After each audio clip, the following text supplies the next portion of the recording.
여러분 안녕하세요. 어제 만나고 또 뵙겠습니다. 저는 한밤의 기막힌 투자 진행의 김민겸입니다. 우리 한밤의 기막힌 투자 주말 방송은요. 주식 잘 가르쳐주는 동네 백수 오빠라는 프로그램으로 진행되고 있습니다. 시청자분들의 눈높이에 맞춘 질문들을 이 스튜디오에서 진행하고요. 또 방송 도중에 중요한 자료나 혹은 유망 종목, 거기에 따른 히든 전략까지 우리 김정철 본부장님과 함께 진행하고 있습니다. 방송하기에 앞서서 먼저 참여 방법부터 알려드릴게요. 지금 화면에 네모난 QR코드 보이시죠? 휴대폰 기본 카메라 어플 켜시고 가까이 가져다 대시기만 하시면 바로 입장 가능합니다. 나는 QR 인증이 안 된다 하시는 분들도 있을 텐데요. 문자 샵 3989번으로 긴본 두 글자 보내주시면요. 저희가 참여 링크 하나 보내드립니다. 링크 타고 들어오시면 되는데요. 이렇게 참여해주시는 모든 분들에게 저희가 주식과 파생 상품에 관련된 교육 자료집, 그리고 주식 유망 종목, 히든 전략까지 모두 다 세워드리고 있습니다.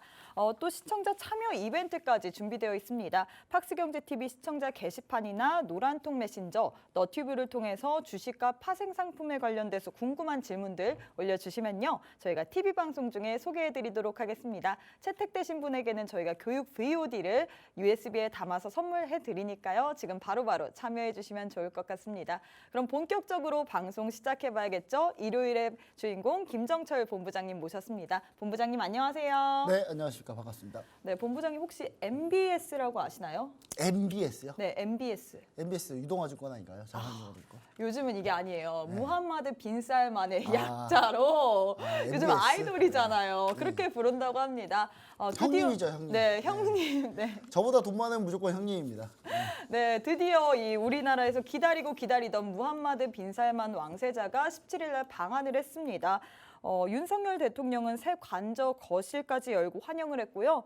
재계 총수들도 총출동을 했습니다. 우리 기업들은 이미 20개가 넘는 MOU까지 체결을 했는데요. 제2의 중동붐을 기대를 하고 있습니다. 하지만 그간 선반영을 하면서 올라갔던 한미글로벌, 도하 엔지니어링 같은 경우에는 조정을 받으면서 등락이 엇갈리고 있는데 우리는 이제 진짜 수혜를 받을 수 있는 종목, 지금 어떤 게 있을까요? 네, 사실 이제 무하마드 빈 살만을 줄이면 MBS네요. 네. 근데 이제 무하마드 빈 살만 왕세자가 사실은 정확히 얘기하면 이분이 뭐 사실 엄청 이렇게 좋은 이미지만 있진 않아요. 왜냐하면 이분이 과거에 이제 권력을 잡을 때, 네. 피해 숙청을 한번 진행했던 분이기 때문에. 근데 이분이 이제 잡을 때 어떻게 잡았냐? 원래 이제 사우디는 일단 형제간의 승계의 원칙입니다. 그러니까 내가 이제 집권을 하고 있는 왕이 좀 문제가 생기면 바로 이제 동생한테 넘겨줘야 되는데 동생한테 넘겨주지 않고 지금 아들로 가는 현재 그런 상황이거든요. 그리고 제일 중요한 거는 이 사우디의 이 아들분들이 이 국왕이 될 후보자들 아들분들이 워낙 많아요. 네. 네, 많이 낳으셨어요, 되게. 일부 다처제 국가라서 많이들 낳으셨거든요. 그래서 그분 중에서도 이 무하마드 빈 살만 왕세자가 한번 이제 왕세자가 된 뒤로 이제 전체적으로 자기 형들 포함해서 호텔에다 모아놓고 네. 전부 다 모이라고 해서 모아놓고 군대 출동해가지고 서명 안 하면 너네 다 죽는다. 해서 전부 다 포기각서 쓰고 전부 다 그렇게 해서 감금을 한 몇 달 합니다. 그러면서 결국 이제 모든 실권을 잡았는데, 근데 이분이 또 사우디 여성분들한테는 상당히 좋은 존재예요. 왜냐하면 개혁적인 존재. 왜냐하면 여성의 인권을 조금 더 상향시키기 위해서 노력을 많이 했고, 그러다 보니까 뭐 여성분들이 이제 축구장에도 가고 막 그래요. 네, 그런 상황인데, 그런 분인데 일단 그 돈이 많으니까 네. 워낙 돈이 많겠죠. 왜냐하면 이 아람코라는 회사 자체를 이제 사우디 국영 회사고요. 사우디 국영 석유 기업이고 전체적인 이 시가총액 자체를 추정 불가. 추정 불가한 이유는 도대체 계산이 안 된다. 네. 왜냐하면 계산할 수가 없는 게 드러나지 않는 재산이 더 많기 때문에 현재 드러난 걸로만 따지면은 한 600조, 700조. 근데 안 드러난 것까지 하면은 한 1000조가 넘어간다. 가볍게. 그리고 가볍게 1000조가 넘어가고 왕가 재산들까지 다 합치면은 몇 천조인지 가늠하기 힘들다. 어마어마한 분이시네요. 그래서 제 형님인데 큰 형님이죠. 큰 제가 모시는 형님 중에 제일 큰 형님이에요. 왜냐하면 전 돈이 저보다 많으면 무조건 형님이기 때문에. 네. 일단 중요한 건 이 큰 형님께서 제일 중요한 게 이제 대규모 프로젝트를 이제 준비를 하고 이제 우리나라에 오셨는데 사실 관계가 그렇게 껄끄럽진 않았습니다. 왜냐하면 미국과 관계가 껄끄럽지 않은 상태였기 때문에 사우디로서도 미국이 빠지면 자기들이 대체할 수 있는 나라들을 쭉 봤을 때는 한국이 제일 유력해요. 왜냐하면 기본적으로 한국하고 관계는 워낙 좋고 예전부터 사우디하고 우리나라는 관계가 상당히 좋았습니다. 중동도 마찬가지였고 전체적으로 중동이 대부분 우리나라하고 관계가 좋고요. 그런데 이제 심지어 우리나라는 이란하고도 좋았어요. 근데 이란하고 좋았는데 이란이 좀 안 좋게 이제 변하면서 최근에 좀 안 좋아졌는데 순위파 시아파 가리지 않고 우리나라는 다 중동하고 친했는데 이번에 이제 사우디가 순위파의 맹주죠. 순위파의 맹주인데 이제 이 순위파 이제 여러분 잘 아셔야 되는 게 이슬람교는요. 그 타 종교와 싸움보다는 자기네끼리 싸우는 게 더 심해요. 예, 시아파랑 순위파 거의 원수거든요. 거의 원수지간이기 때문에 근데 이제 우리나라는 이제 시아파인 맹주 이란, 수니파의 맹주 사우디 이렇게 해가지고 이제 두 쪽을 다 커버하고 있는데 이란 쪽하고 최근에 좀 틀어졌고요. 그러면서 이제 사우디가 좀 중요해진 건데 전체적으로 사우디라는 국가 자체가 석유로 큰 나라고 사람이 워낙 많기 때문에 석유로 큰 사람들이 많기 때문에 그리고 전체적으로 이제 지정학적 위치에서도 상당히 중요한 위치를 차지합니다. 그래서 사우디 쪽에 우리가 어떻게든 투자를 하려고 노력했는데 이번에 이제 빈살만 왕세자가 물론 찍고 바로 일본 갔어요. 예, 한번 그냥 찍고 간 거예요. 찍고 갔는데 그래도 성과를 좀 냈다. 성과를 냈다. 저는 기본적으로 좀 성과는 좀 있었다라고 보여집니다. 근데 그 대부분의 성과는 그 전에 이미 다 세팅된 거다. 근데 특별히 이번에 현 정부가 노력해서 성과를 얻은 거는 그렇게 많지는 않다. 하지만 있긴 했다. 있긴 했다. 근데 그 중에 제일 중요한 성과는 저는 실질적으로 보여지는 것들은 사실 우리가 그 전에 김칫국부터 엄청나게 마셨던 한미글로벌 이런 거 있잖아요. CM 회사들인데 CM 회사들은 수주를 다 하나도 없었다. 그냥 근데 CM 회사들은 지금 수주가 나오지 않아요. 지금 말고 이미 건물이 좀 올라가고 그럴 때 수주가 나오는 거기 때문에 한미글로벌 차트를 보시면 아시겠지만 일단은 좀 쉽지 않겠다. 많이 수주는 그러니까 기본적으로 한미글로벌이 되려면은 건설 수주가 나와야 돼요. 플랜트 이외에 도심 건설 수주가 나와야 한미글로벌이 조금 반등이 나오는데 도심 수주가 나온 건 없었다 이번에. 그리고 이번에 나왔던 거는 일단 철도 쪽이 철도가 나오니까 철도에 우리나라의 거의 유일한 기업인 현대로템이 그래서 어제 급등하고 어제는 장중에 10% 넘게 급등했다가 지금 5%로 종가 마감하고 오늘 다시 이제 보합권인데 철도 관련 기업들이 수주를 받으면서 일단 현대로템, 데아티아이, 그 다음에 데아티아이는 어제 좀 세게 올랐거든요. 어제 좀 세게 올랐고요. 어제 한 26%까지 올랐고 오늘 추가로 보합권이고요. 다음 데오에이엘, 그다음 뿐만 아니라 철도 관련된 모든 회사들이 대부분 이제 올라갔던 거고요. 그리고 오늘 좀 관련해서 조금 이제 하루가 지나니까 그러고 보니까 철도를 하든 뭘 하든 건물을 말든 철도를 뜨든 뭘 하든 굴삭기는 필요하지 않냐. 약간 요런 얘기가 강해지면서 다시 현대건설기계. 현대건설기가 오늘 13% 급등. 자, 차트 보시면 아시지만 여기서 더 올라갈 게 설마 더 올라갈 게 있겠어 했는데 더 올라갔죠. 오늘 13%가 오늘 급등한 상태입니다. 그래서 저는 이 현대건설기계 같은 경우는 같은 이제 관련주이기 때문에 일단 건설 장비들은 충분히 계속될 가능성은 높다. 왜냐하면 철도를 만들든 건물을 만들든 무조건 일단 굴삭기 같은 경우는 많이 필요하기 때문에 그다음 여기서 추가적으로 이제 현대두산인프라코어도 있죠. 현대두산인프라코어도 오늘 5% 정도 상승. 근데 현대건설기계하고 현대두산인프라코어하고 왜 수익률 차이가 나느냐? 현대건설기계의 주력이 어디냐면 인도예요. 인도면 중동하고 넘어지면 중동이거든요. 근데 두산인프라코어는 현대두산인프라코어는 주력이 중국입니다.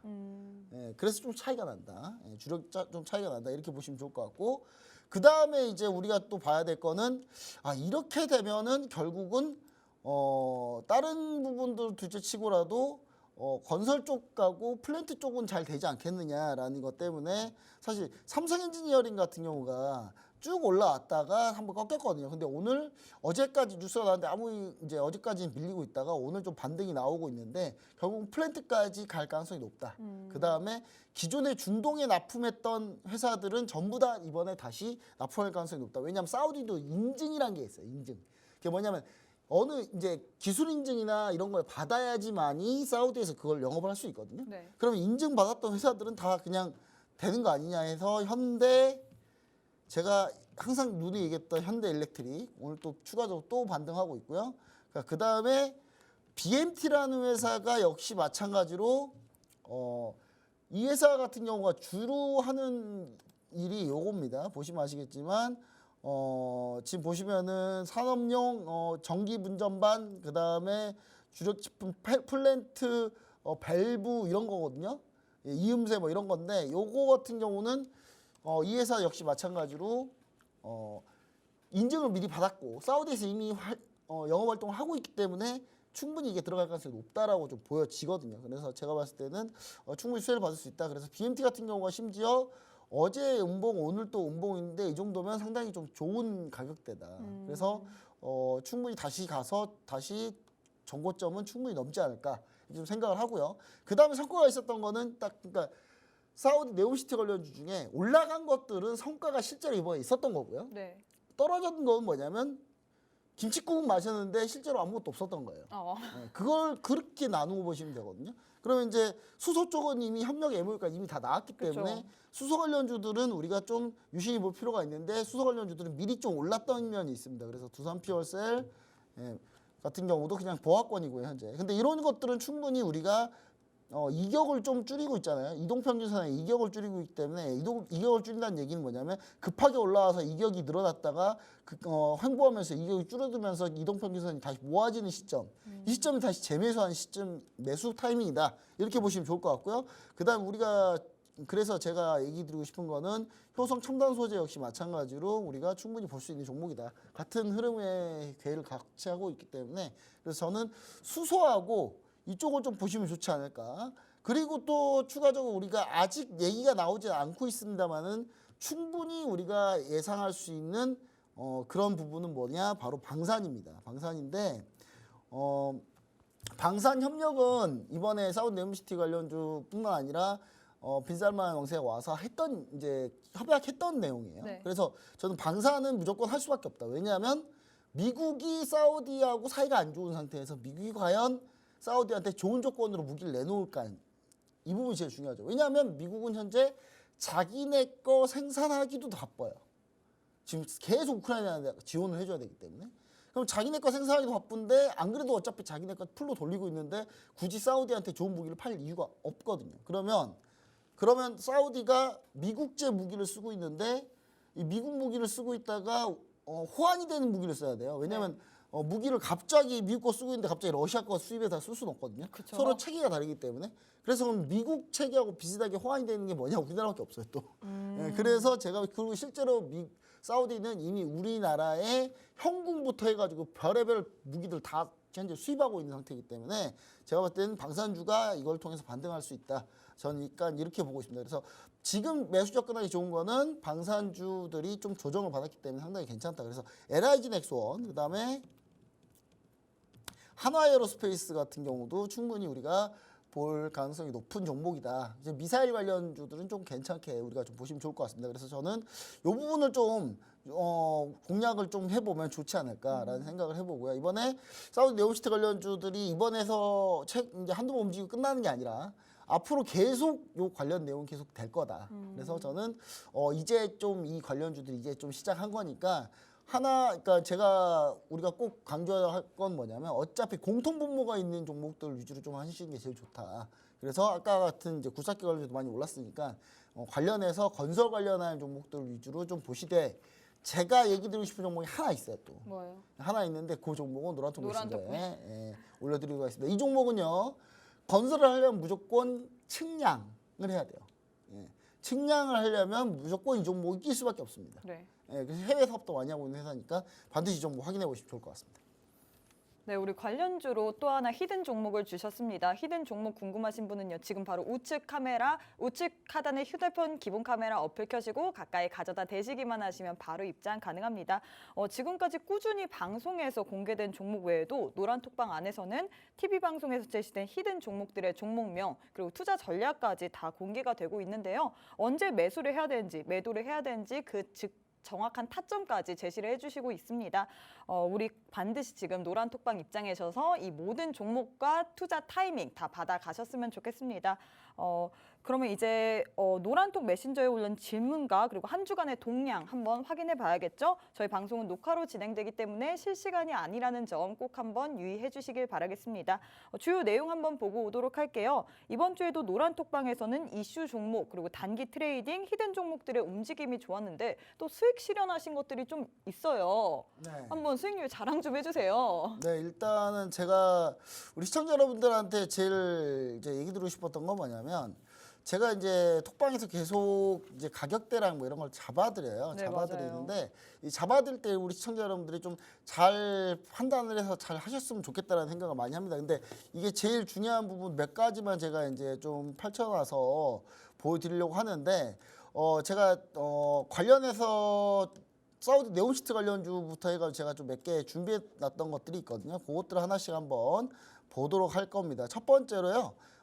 먼저 서암기계공업을 한번 보려고 합니다. 서암기계공업인데요. 자, 보시면 아시겠지만 자, 서암기계공업이 사실 우리가 11월 10일 날 자, 보시면 아시겠지만 서암기계공업 원래는 현대에버다임을 하려고 했는데 현대에버다임이 너무 빨리 급등하는 바람에 제가 현대에버다임을 진행하지 못하고 서암기계공업을 저희가 보시면 아시겠지만 7,180원 7,180원에 매수가 대응하고 목표가 손절가 이렇게 진행하다가 목표가는 저희가 7,730원 찍었는데 7,690원에 목표가를 딱 정해놨었어요. 이게 이제 언제냐면 자 11월 10일 날 우리가 톡방 보시면 아시겠지만 목표가를 일단 저희가 7,400원 그다음에 7,690원 딱 잡아놨잖아요. 그러면 이제 12월 10일로 한번 돌려볼게요. 제가 서암기계공업인데 자 보시면은 11월 10일이 이날입니다. 이날에 우리가 매수를 진행하고 최종 목표가 7,690원이잖아요. 그 다음 날 11월 11일이죠. 이날 고가가 여러분 뭐라고 썼습니까? 고가 7,690원. 정확하게 목표가 7,690원 제시했는데 정확하게 목표가 7,690원 찍었어요. 정확히 찍은 거죠. 거의 작두를 탄 상태였는데 매번 타시잖아요. 아니 근데 이번에 작두를 딱 타고 나서 몇 분이 노란톡방에 들어와 있는 시청자분들이 몇 분이 그러시더라고요. 아 저는 체결이 안 됐어요. 저는 걸어놨는데 체결이 안 됐습니다. 네. 다시 줍니다. 목표가 다시 갑니다. 그때까지만 기다리세요 했는데 이틀이 지나니까 11월 15일 날 7,730원까지 찍습니다. 그럼 이러면은 7,690원 목표가는 이미 도달을 했죠. 이미. 그쵸. 도달한 상태고 전부 다 수익 실현한 그런 상황이고요. 근데 이게 안타까운 거는 12월 17일 날 8,590원까지 찍었어요. 그래서 결론은 이제 뭐냐면 너무 일찍 수익 실현했다. 안타까움이 좀 있다. 이렇게 좀 보시면 좋을 것 같고요. 그다음 이제 두 번째 종목을 한번 보려고 하는데요. 일단 두 번째 종목을 좀 볼 건데 두 번째 종목은 바로 뉴프렉스입니다. 뉴프렉스인데요. 일단 뉴프렉스 같은 경우는 시청자 여러분들 역시 마찬가지로 이것도 좀 보시면 아실 거예요. 좀 보시면 아실 건데 일단 저희가 뉴프렉스를 요거는 이제 메타버스 관련주고 메타버스 기기 관련주입니다. 기기 관련주인데 제가 이 뉴프렉스를 7,200원 다음에 7,400원까지 목표가를 잡았는데 네. 어제 방송을 하는 날은 18일이고 어제는 17일이거든요. 그 방송 녹화하고 있는 날이에요. 여러분 방송을 보는 날은 지금 토요일, 오늘 일요일인데 네. 방송 보는 날은 자 그러면 이제 11월 17일 날 목표가 7,400원인데 이날 고가가 7,470원 해서 뉴프렉스도 정확하게 톡방에서 진행을 했습니다. 톡방에서 이렇게 잘 진행을 했고요. 일단 우리가 좀 톡방을 한번 자세히 한번 뜯어볼 텐데 톡방 한번 자세히 보도록 하겠습니다. 일단 톡방 보시면은 저는 일단 여러분들한테 제일 제시했던 종목들 중에 사우디 네옴시티 관련주 그다음에 IT 관련주 그다음에 추가적으로 PSK 같은 장비 관련주, 반도체 장비 관련주들을 많이 얘기 드렸었는데 일단 톡방 유프렉스 거를 한번 보도록 할게요. 자 보시면은 자 이게 이제 톡방에는 유프렉스인데요. 유프렉스 차트 이제 올려드리고 여기 보시죠. 11월 14일 월요일이라고 써졌죠 여기. 네. 월요일이라고 써졌죠. 날짜까지 정확하게 써져 있습니다. 써져 있고 유프렉스 차트까지 올려드리면서 목표가는 1차가 7,000원, 2차가 7,400원 써졌죠 여러분. 보시면은 목표가는 2차가 7,400원입니다. 이렇게 해서 11월 14일 날 얘기 드렸고 11월 17일 날 목표가가 7,470원을 찍으면서 수익 실하는 모습을 볼 수 있습니다. 자 그리고 노란톡방 들어보시면 아시겠지만 반도체 관련주로 제가 PSK를 계속 집중해서 얘기 드리고 있었는데 PSK가 정말 안타깝게도 엄청나게 많이 올랐어요. 엄청나게 많이 올랐는데 왜 안타깝냐? 제가 오늘 19,900원에 목표가를 설정했는데 네. 오늘 19,700원만 찍어가지고 일단은 아직 보유 중입니다. 근데 오늘 일단 다시 밀렸어요. 오늘 다시 밀려 18,750원까지 밀렸는데 그래도 현재 수익은 약 한 16% 정도 됩니다. 16% 정도 되는데 PSK 반도체 이제 장비주인데 왜 반도체 장비주를 해야 되는지는 제가 또 뒤에 자료로 준비해 놨으니까 자료 보시면 좋을 것 같다. 그래서 시청자 여러분들이 톡방에 들어와서 같이 이렇게 호응만 하셔도 충분히 이런 종목들 가격을 제가 정확하게 다 잡아서 드리잖아요. 잡아서 그렇죠. 드리니까 제가 노란 톡방 안에 들어갔더니 이제 한 시청자분들이 김정철 본부장님 작두 탄다고 댓글을 남기시더라고요. 작두를 타는 경우도 있지만 이제 작두가 항상 타지는 못하고요. 방금같이 PSK처럼 안타깝게도 내호가 차이로 수익 실현 못하고 이런 경우도 있는데 PSK는 추가적으로 더 간다고 보고 있고요. 그리고 이런 종목들은 좀 자세히 가격 전략을 좀 드릴 예정이니까 시청자 여러분들이 많이 톡방에 들어오셔서 문의를 해주시고 같이 진행해 보시면 앞으로도 나갈 종목 오늘 좀 이따가 히든 종목도 많이 있으니까 반드시 같이 참여해서 수익 같이 내시면 좋을 것 같습니다. 네, 우리 노란 톡방 함께 참여하시면요 다 같이 수익 보실 수 있습니다. 지금 우측 하단에 네모난 QR코드 보이시죠? 휴대폰 기본 카메라 어플 켜시고 가까이 가져다 대시기만 하시면 저희 노란 톡방 참여하실 수 있습니다. 그러면 저희는 잠시 쉬었다 다시 돌아오도록 하겠습니다.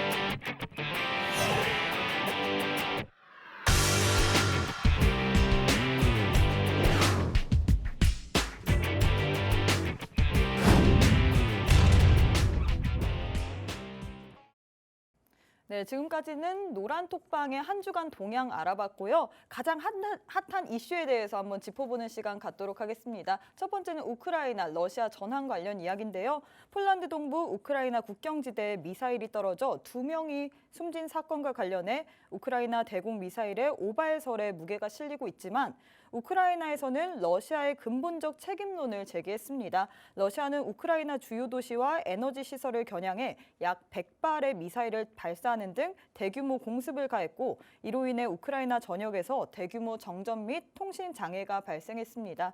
특히 이 공습과 맞물려서 우크라이나 서부 지역에 맞닿은 폴란드의 동부 한 마을에 미사일이 떨어져서 2명이 사망하는 사건이 벌어졌는데요.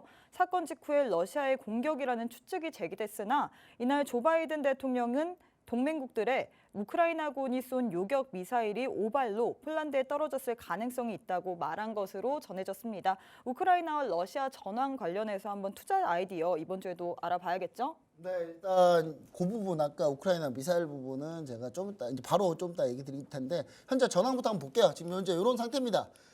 이런 상태에서 뭐 변화가 어디가 보이죠? 지금 이쪽 헤르손 지역, 헤르손의 노란색이 조금 더 길어졌습니다. 예, 길어졌는데 이게 조금 더 길어지게 되지 않을까라고 좀 생각을 해보고 있고요. 지금 상황이 약간 오묘하게 진행되고 있습니다. 왜냐하면 지금 우크라이나가 약간 휴전의 가능성을 열어놓은 상태예요. 그래서 러시아는 당연히 휴전하고 싶죠. 러시아는 지금 당장이라도 전쟁 그만하고 싶어요.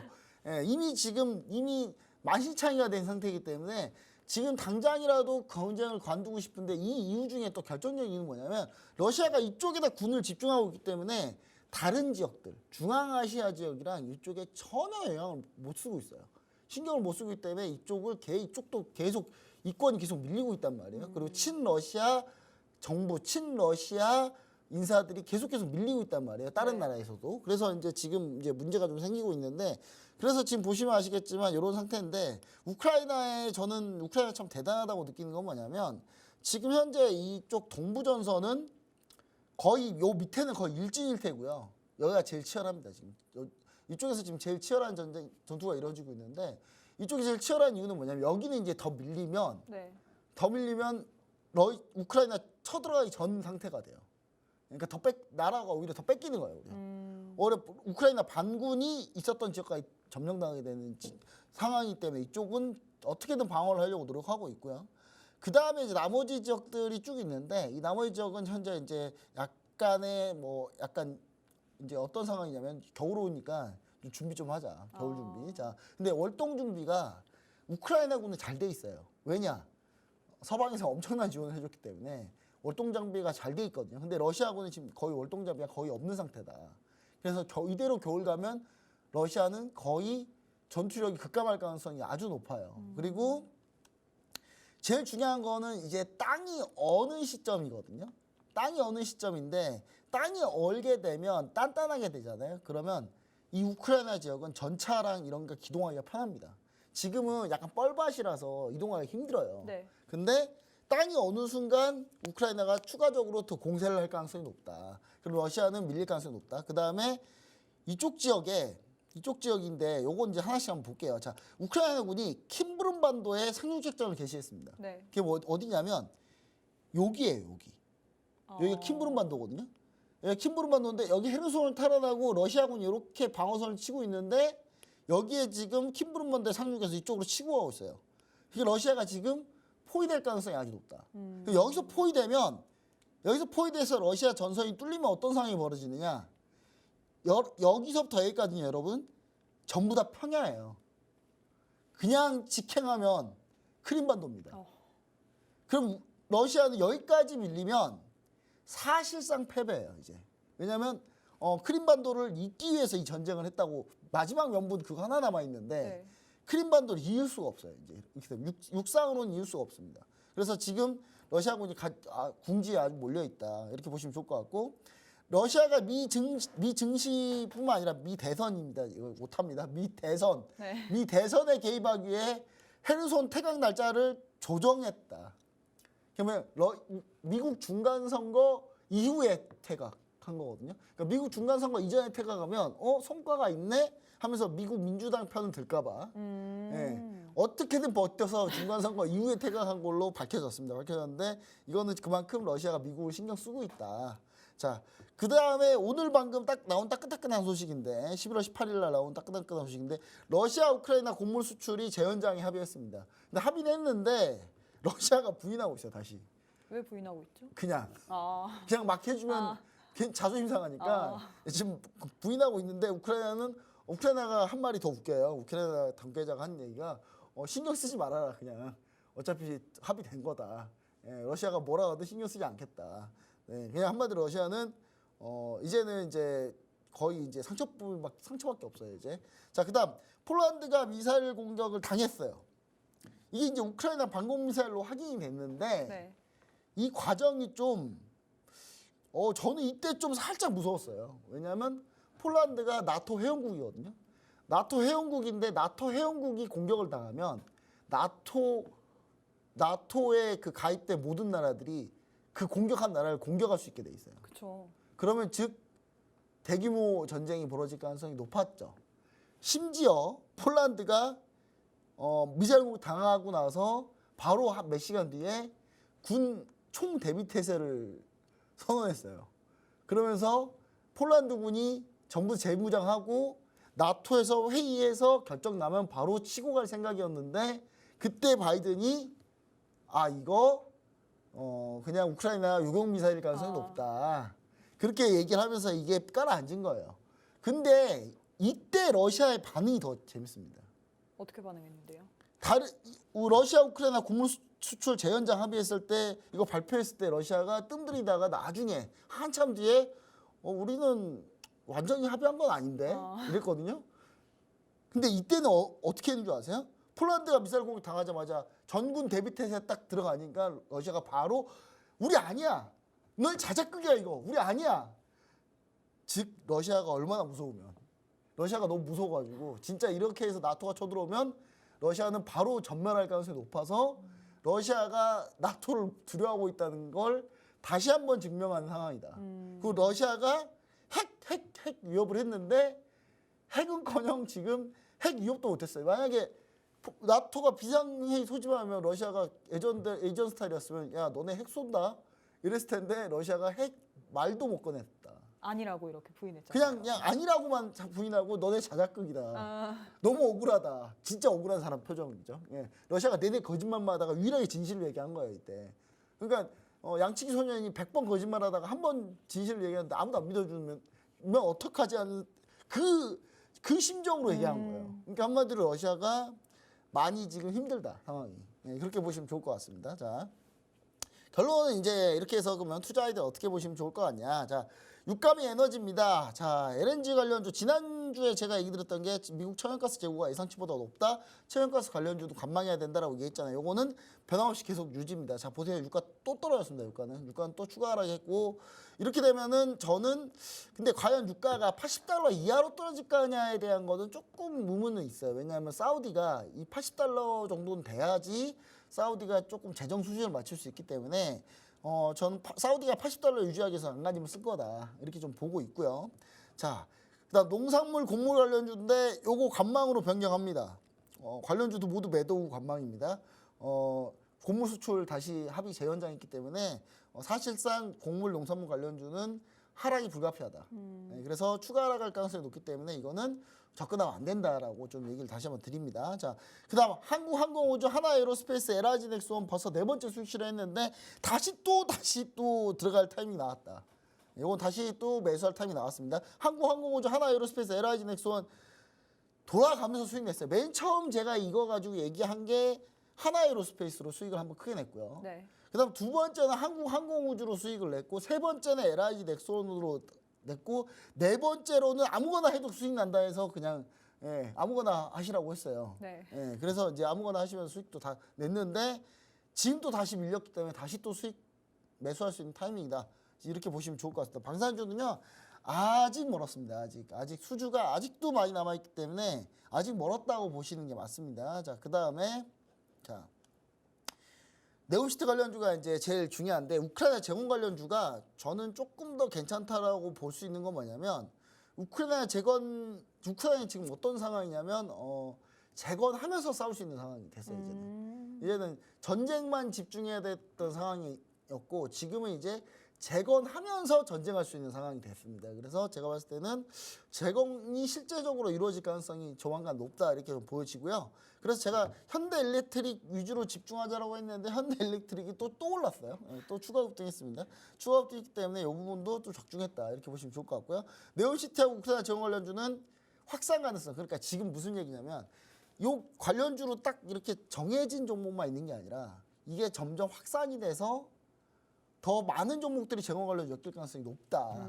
이렇게 좀 보셔야 될 것 같습니다. 그래서 저는 이제 요걸 좀 보고 있고요. 그다음에 차트를 한번 전체적으로 한번 보도록 하겠습니다. 먼저 가볍게 유가 관련주들 한번 볼게요. 유가 관련주 하면 여러분 제일 우리가 얘기를 많이 해야 될 종목은 뭐냐면요. 원래는 뭐 정유사 관련주들 보시면 아시겠죠. S-오일인데 자, S-오일은 심지어 빈쌀만 왕세가 와서 여기다 투자를 8조 원이나 하겠다고 했는데도 안 오르고 있어요. 저는 이게 기회가 아닌가. 근데 문제는 이 오일 관련주들, 이 정유사 관련주들은 일단 유가가 좀 올라야 돼요. 유가가 올라야 되는데 80달러 부근이면 지금 현재 80달러 밑으로는 내려가기 쉽지 않기 때문에 그러면 딱 지금 정유 관련주들은 매수 타이밍이지 않나. 그리고 플러스로 이 정유 관련주도 대부분이 뭐다? 배당주다. 배당 수익률 보시면 아시겠지만 현금 배당 수익률 작년에 현재 주가 기준으로 4%거든요. 현재 주가 기준입니다. 그러면 올해 이 영업이익은 올해 순이익은 작년에 거의 1조가 점프했거든요. 1조 원, 그냥 1조 원이 점프했어요. 지금 SOE를 보고 계시는 거고요. SOE를 보시면 아시겠지만 여기 대주주가 누구죠? 아람코 오버시스 컴퍼니 써졌죠? 아람코입니다. 아람코. 사우디 아람코 빈살만 거예요, 이거. SOE이 빈살만 거거든요. 그래서 여기다가 8조 원 투자하겠다는 거예요. 울산에다가. 근데 지금 이제 요걸 갖고 있는 이유는 간단합니다. 사우디 같은 경우는 이제 정유는 석유를 잘 뽑아내는데 이 뽑아놓은 걸 정제하는 기술이 없잖아요. 기술이 없는데 이 기술을 이제 만들고 습득하고 하려면 엄청난 세월이 걸리죠. 그래서 제일 쉬운 방법이 뭡니까? 사버리면 돼요. 그냥 저기 신발 사듯이 가다가 야 저기서 사 그냥 이렇게 하면 되거든요. 그래서 그렇게 해서 이제 판 겁니다. 원래 우리나라 회사인데 자 이렇게 된 거고요. 자 그다음에 이제 저는 정유주 관련주들은 좀 보실 필요가 있다. 총체 포함해서라도 자 그다음에 추가적으로 조선주 중에 동성화인텍을 좀 조선 기자주 중에 보고 있는데 동성화인텍 같은 경우는 LNG 관련인데 이제 LNG 관련주들이 결국은 이제 노스트림이 가스관이 파괴가 됐잖아요. 네. 파괴가 됐기 때문에 이제 사실상 물 건너갔어요. 러시아가 가스를 다시 유럽에 공급을 한다 그래도 절반은 줄어요. 절반밖에 못 나가요. 그러면 결국은 가스를 그러면 결국은 뭘로 날라야 되냐? 배로 날라야 되는데 배로 날리려면 결국 동성화인텍이 될 수밖에 없다. 그리고 미국은 지금 가스가 남아 돌고 있어가지고 이거를 배에다가 띄우고 있는데 이게 배가 모자라가지고 지금 다 못 띄우고 있거든요. 그래서 제가 봤을 때는 이 동성화인텍이 앞으로 상당히 각광받을 가능성이 높다. 그 다음에 육상에서도 저장시설을 지어야 되거든요. 그러니까 육상 저장시설 같은 경우도 그러니까 운송이나 천연가스를 운송하고 저장하려면 액화를 시켜야 되는 거예요. 액화를 시켜야 되는데 이 액화를 시키려면 결국 보냉제가 필요하고 보냉제는 결국 동성화인텍 이렇게 귀결이 됩니다. 그래서 제가 봤을 때는 동성화인텍은 향후 좋을 가능성이 아주 높다. 그래서 우리 시청자 여러분들 이 종목 바로 계속 보시면 좋을 것 같고요. 자, 그 다음에 이제 우리 계속 얘기 드렸던 종목 중에 이제 방산주를 볼 텐데 방산주 중에 LIG 넥스원 보도록 하겠습니다. LIG 넥스원이 지금 현재 반등 나오고 있고요. 그 다음 하나에어로스페이스도 마찬가지고요. 저는 지금 매수 타이밍이다. 다시 보고 있습니다. 매수 타이밍이라 지금 보시면 좋을 것 같고 이 매수 타이밍이 왜 중요하냐? 지금 아직 호주 장갑차, 미국 장갑차 사업 결과 안 나왔어요 아직. 결과 나오면 달라진다 이거. 결과 나오면 달라진다. 그다음에 우리나라가 SM3 도입하려고 하고 있거든요. SM3를 도입하려는 이유는 뭐냐? SM3가 사드보다도 더 고고도의 미사일 방어를 하는 요격 미사일입니다. 근데 이 SM3를 도입하려고 하는 건 뭐냐면 SM3를 도입하게 되면 사드보다 더 고고도면 사드보다 반경이 더 넓다는 거겠죠? 그럼 중국이 사드 배치했다고 뭐라 했는데 SM3 배치하면 이제 기절하죠. 중국 기절할 수밖에 없어요. 중국 전역을 관통해서 감시하는 거니까. 그러면 결국 요걸 근데 우리나라가 SM3를 도입해가지고 우리나라가 계속 SM3만 쓰려고 과연 도입할까요? 자체적으로 나중에 만들려고 도입하는 거 아닙니까? 그렇죠. 그러면 결국 하나에어로스페이스, LIG 넥스원, 한국항공우주밖에 없다 또. 그렇게 보시면 좋을 것 같습니다. 그렇게 해서 이렇게 보시면 좋을 것 같고 현대일렉트릭 아까 봤는데 그냥 간단하게 또 볼게요. 이건 이제 더 이상 못 잡겠어요 이제. 그때 얘기 드린 게 이날이거든요. 11월 11일. 그리고 이날이 38,000원. 38,000원에서 43,000원까지 일주일 동안 숨도 안 쉬고 갔습니다. 이제 여기서 더 수익 내기는 너무 힘들다. 이미 이렇게 올라왔는데 참고로 현대일렉트릭이 원래 얼마인 줄 아세요?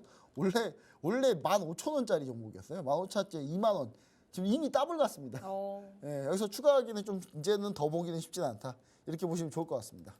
네, 지금까지 러시아, 우크라이나 관련된 투자 아이디어 알아봤습니다. 더 자세한 투자 전략 알고 싶으신 분은요. 지금 우측 하단에 네모난 QR코드 보이시죠? 휴대폰 기본 카메라 어플 켜시고 가까이 가져다 대시기만 하시면 바로 입장 가능합니다.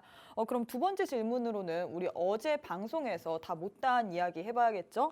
반도체 관련 국내주들의 업황 한번 설명해 주세요. 네, 지금 현재 반도체가 지금 결국은 지금 생각을 이렇게 해보셔야 돼요. 마이크론이 감산을 한 게 과연 우리나라의 호재냐 악재냐.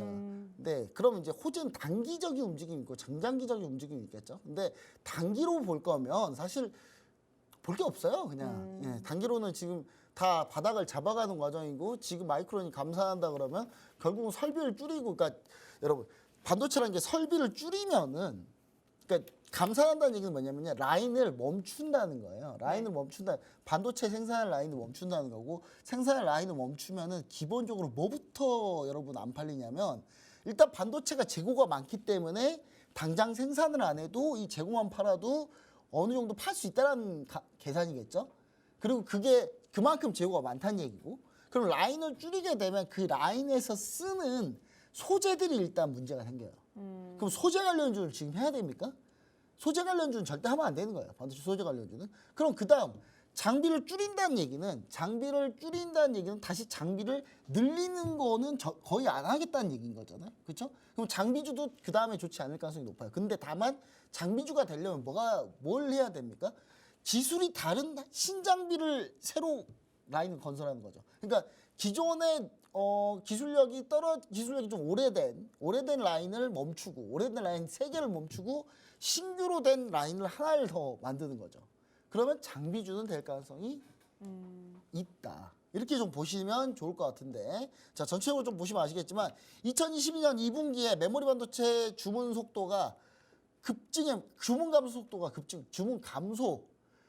감소예요. 즉 2022년 2분기 말입니다. 정확히 얘기하면 2분기 말 5월 6월부터 이게 메모리 반도체 주문이 급감을 해요.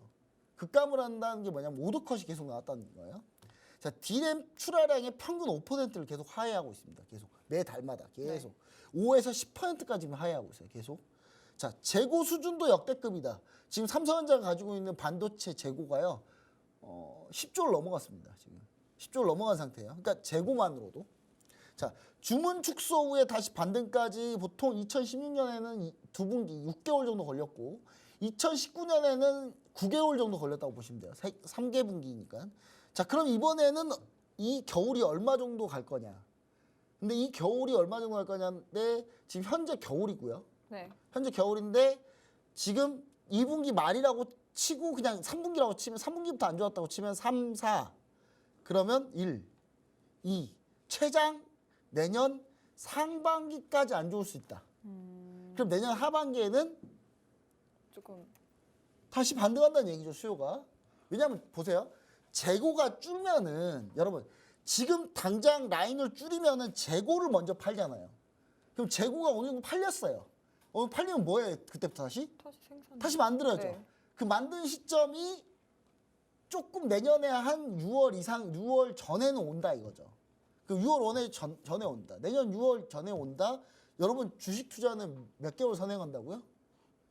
6개월 선행합니다. 라인을 딱 올리게 되면 사실 그때 되면 그게 2023년 6월이고 네. 주가는 6개월 선행하니까 현재 6개월 뒤의 상황이 현 주가에 반영이 되는 거니까 지금이 2022년 11월이잖아요. 네. 12월 되면 뭐 해야 된다? 사야죠 이제. 내년 6월에 다시 돌아설 거기 때문에. 그럼 그게 다시 6개월 선행하니까 6개월을 다시 백으로 돌리면 지금 매수할 시기라는 거죠. 그러니까 그걸 여러분들이 좀 생각하셔야 되고 자 주문 축소 후에 다시 반등 기간을 이렇게 제가 설명을 드렸으니까 현재 그럼 상황은 어떠냐. 현재 전체 D램 그러니까 반도체가 비메모리와 메모리가 있는데 메모리에서 D램을 얘기하는 거예요 지금. 메모리에서 D램을 얘기하고 메모리 반도체 1위가 삼성전자 2위가 SK하이닉스 3위가 마이크론 4위가 키옥시아인데 마이크론과 키옥시아는 이미 공급을 줄이겠다. 그러니까 라인을 폐쇄하겠다. 네. 라인을 정지하겠다. 반도체를 우리는 만드는 양을 줄이겠다. 여러분 반도체 공장은요. 공장 돌리기 시작하면은 못 멈춰요. 멈추면은 한 몇 개월 있다가 다시 돌려야 돼요. 한 번 멈췄다가 돌리는데 돈이 몇백억씩 들어갑니다.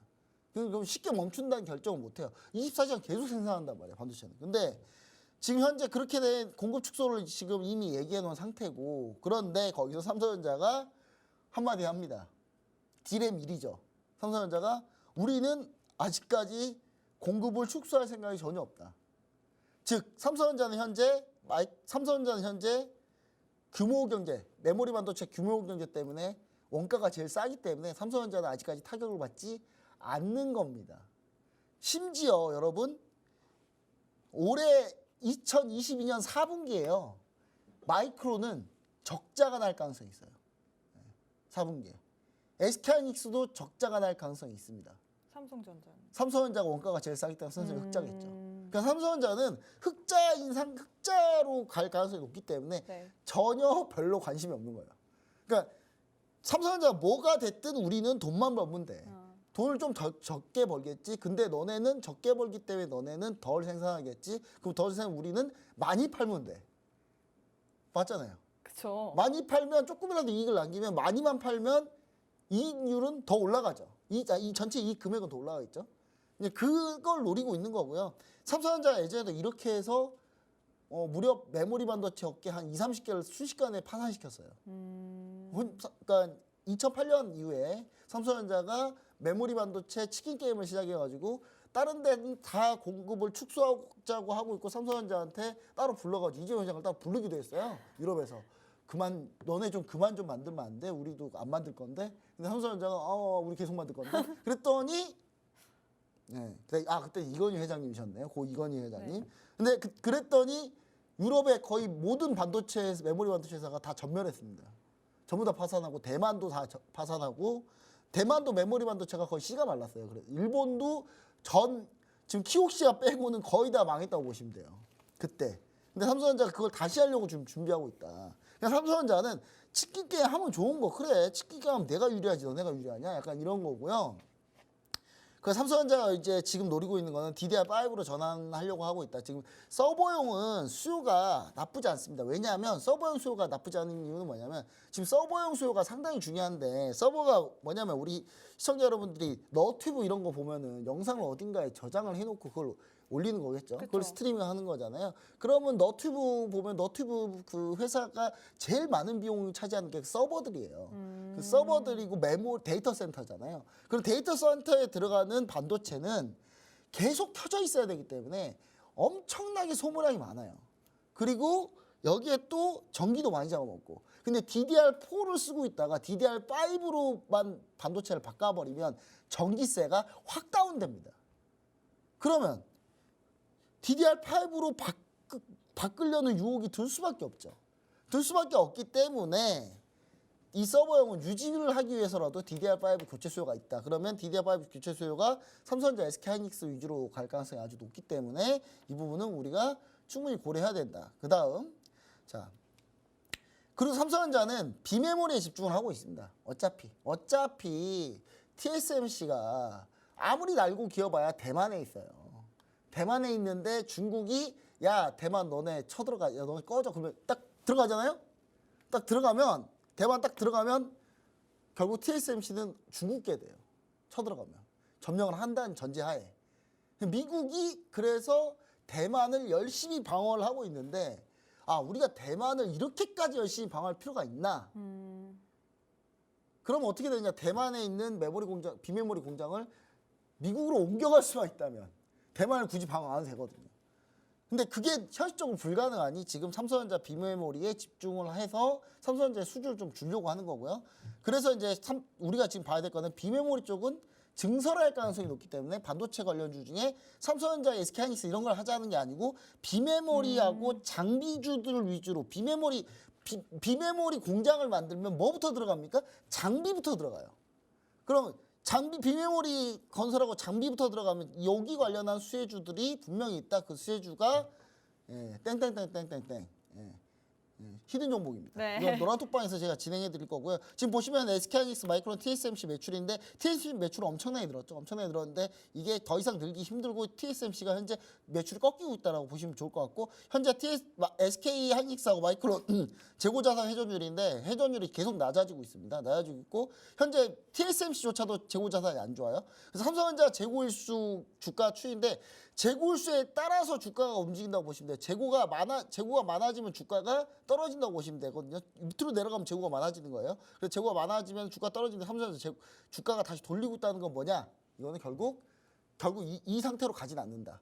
좀 더 자세한 설명은요 톡방에서 열심히 하도록 하겠습니다. 네, 조금 더 자세한 설명은 노란 톡방에서 진행해 주신다고 하셨고요. 또 수혜를 받을 수 있는 히든 종목까지 준비해 주셨습니다. 지금 우측 하단에 네모난 QR코드 보이시죠? 휴대폰 기본 카메라 어플 켜시고 갖다 대시기만 하시면 바로 입장 가능합니다.